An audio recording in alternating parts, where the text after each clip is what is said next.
कि देखिए पार्टी बनाने का सपना भी हमारे विधायक और सांसद ने पूरा किया।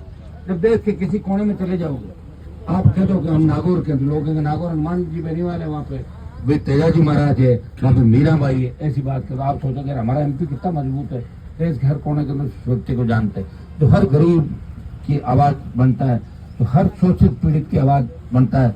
जब सेना को ठेके पे दे दिया, उस सेना को ठेके पे देने का विरोध अगर देश के किसी सांसद ने किया, तो नागौर के सांसद ने विरोध किया सरकार का, और जोधपुर में 2 लाख जवानों की रैली करके मोदी को चेतावनी दी, आरएम तैयार हो जाओ कूच करने के लिए। और भाइयों, उसका परिणाम ये हुआ कि डरी मोदी सरकार ने 25% वापस भेजने की बात कर, 25% रख के 75% अग्निवीर वापस भेजने की बात करी। डरी सरकार ने कहा कि 50% को वही रख लेंगे, 50 को बाहर भेजेंगे। अलग अलग बीजेपी शासित राज्य थे, उन्होंने कहा कि हम आरक्षण देंगे, घर नहीं जाने देंगे। अग्निवीर का आंदोलन एक बार फिर देश के अंदर तेजी से बढ़ेगा। उसमें नौजवानों के सम्मान की लड़ाई इस बार राजस्थान लीड करेगा। जिससे किसानों के आंदोलन का नेतृत्व पंजाब ने किया, जवानों के आंदोलन का नेतृत्व राजस्थान करेगा। राजस्थान में आपका सांसद मजबूती से इस मुद्दे को उठाएगा और ये अग्निवीर वापस कराएंगे। अब मैं आता हूँ आपकी खेमसर महाविद्यालय पे, क्योंकि बहुत खुशी होती है जब ये लोग मुझे कहते हैं कि हनुमान जी आपने तो कॉलेज खुलवा लिए। ये मुझे नागौर जिले के लोग भी कहते हैं, क्योंकि मैं नागौर का सांसद हूँ। वो कहते हैं कि आपने नागौर जिले की अन्य विधानसभा क्षेत्रों में कम कॉलेज खुलाए, अब तो शायद 20-25 कॉलेज पूरे जिले के अंदर और खुल गए। लेकिन सबसे ज्यादा महाविद्यालय अगर खुले राजस्थान में तो खेमसर विधानसभा क्षेत्र है, जिसमें 2 महाविद्यालय खेमसर में, गर्ल्स का बच्चों का अलग हो गया।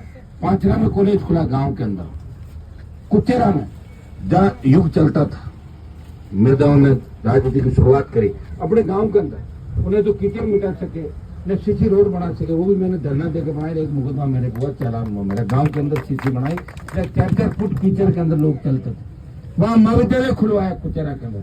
और मैं खजवाना गांव के अंदर गया, तो खजवाना गांव के अंदर बच्चों ने कहा, मैंने कहा बताओ क्या डिमांड है, और कॉलेज की।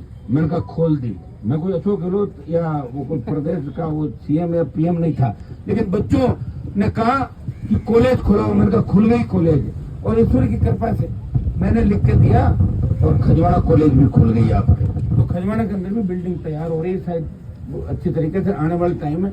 हमारे यहाँ पे जो सबसे बड़ा कारण था, हम पीछे थे शिक्षा के कारण, हमारे यहाँ शिक्षा नहीं थी, उसकी वजह से हम धीरे धीरे पीछे चले गए।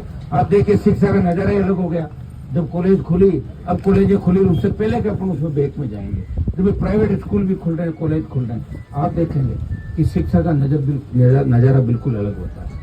20 साल पहले, जब 25 साल पहले यूनिवर्सिटी के अंदर में राजनीति करता था, तब शेखावाटी के बच्चे कहते थे कि नागौर में तो लोग तालाबों का पानी पीते हैं साहब। मैंने कहा तालाबों का तो शुद्ध पानी हम पीते हैं, लेकिन जब थोड़ा यूं लगता था कि साहब आपका तो पढ़ाई है ही नहीं, वहाँ पे पढ़ाई क्यों नहीं हुई, उसका कारण पे जाते तो कारण यही था कि शेखावाटी में धन्ना सेठों ने वहाँ के नेताओं के साथ मिलके और कॉलेज खुलाए, स्कूल खुलाए, शेखावाटी आगे पढ़ने में चली गई आज से 40, 50, 55 साल पहले।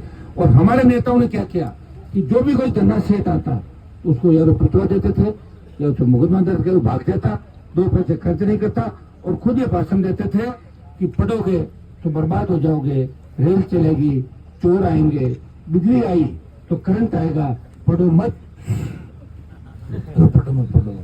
तो ऐसे रखा। तो किसने रखा ऐसे, आप भी जानते हैं। मैं तो बाद में आया था, मैं आया हूँ 8 के अंदर, और जब मुझे खेमसर मिला तो मैं पंचायत समिति नहीं थी, पंचायत समिति खुलाई, कितने सारे महाविद्यालय खुलाए, और सड़कों का ऐसा जाल बिछाया कि बाहर का व्यक्ति आता है इधर और घूमते हुए वापस वही आ जा रहे, कहाँ आ गया, मतलब चारों तरफ रोडे तो प्रयास किया क्या रेल भी चलेगी। और मैंने आपको लड़ना सिखाया,